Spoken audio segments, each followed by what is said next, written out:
In today's video, I'm going to teach you how to browse privately using the Brave browser.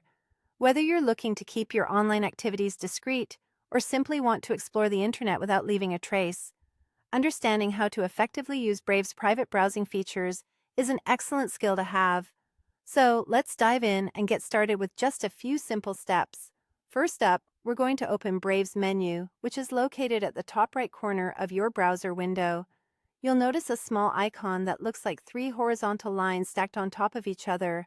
Clicking on this icon will reveal a drop-down menu that provides a variety of options to enhance your browsing experience. Next, from the menu, you'll want to select the option labeled New Private Window.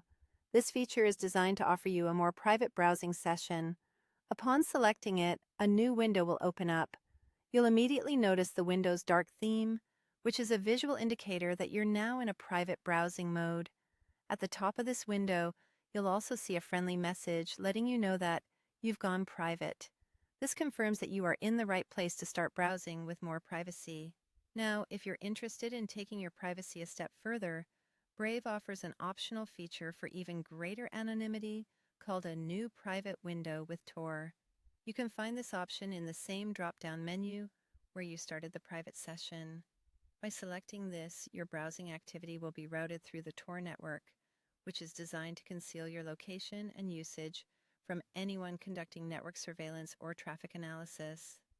Using Tor is a great choice if anonymity is a top priority for you.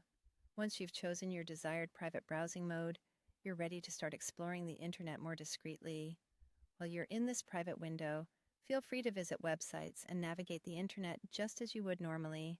However, it's important to note that unlike your usual browsing sessions, Brave will not save any history, cookies, or site data after you close the window. This means that everything you do within this session remains private and won't be stored on your device. And there you have it. You've successfully set up a private browsing session using the Brave browser. By following these steps, you now have the ability to keep your online activities more confidential and can enjoy peace of mind knowing that your browsing history won't be saved. Thank you for watching, and happy